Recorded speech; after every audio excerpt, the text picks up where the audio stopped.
Hello বন্ধুরা, আশা করি তোমরা ভালো আছো, আমরাও ভালো আছি। আর দেখো আমি কী নিয়ে নিয়েছি, কুমড়োর বুক। আমরা কুমড়োর বুক বলি, তাই আমরা বললাম। এই বুকগুলো এত সুন্দর, ফেলে দিইনি। আর এই দিয়ে জানো তো পাকোড়া করা যায়। চলো আজকে তোমাদের সাথে শেয়ার করব। এইগুলোকে আমি ছোট ছোট করে বেশ কেটে নিলাম।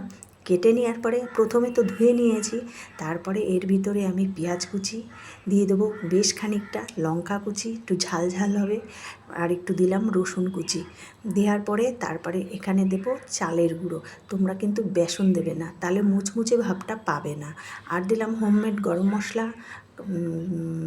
দিলাম হলুদ, নুন দিয়ে চালের গুঁড়ো দেবো, দিয়ে ভালো করে বেশ মেখে নেব। আর মাছের ডিমের যেমন বড়া করে ঠিক ওইভাবেই দেখো মেখে নিয়েছি। আর এরপরে একটু দিয়ে দিলাম ছড়িয়ে কালো জিরে, আর বেশ খানিকটা তেল দিয়ে দিলাম। দেওয়ার পরে বড়াগুলোকে ভেজে নেব। আর গরম গরম ভাতের সাথে এই কুমড়োর বড়া, আর যদি ডাল হয় না তাহলে আর কিচ্ছু লাগবে না। তাহলে তোমরাও বাড়িতে এইভাবে চেষ্টা করবে। চেষ্টা করে যদি ভালো লেগে থাকে আমাকে অবশ্যই জানাবে, সেই অপেক্ষায় রইলাম। আর চলো এক এক করে বড়াগুলোকে ভেজে নেওয়া যাক। দেখতেই পাচ্ছ দিয়ে দিয়েছি আস্তে আস্তে করে। আর বেশি কিন্তু তেল লাগে না। আর কুমড়ো তো আমরা ফেলেই দিই, অনেক বাচ্চারা খেতে চায় না। তোমরা এইভাবে বানিয়ে দেবে, দেখবে বুঝতেই পারবে না।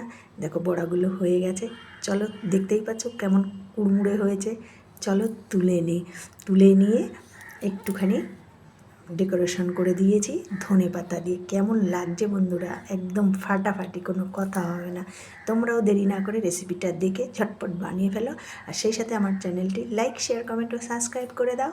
তাহলে আজকের মতো রাখি বন্ধুরা, থ্যাংক ইউ।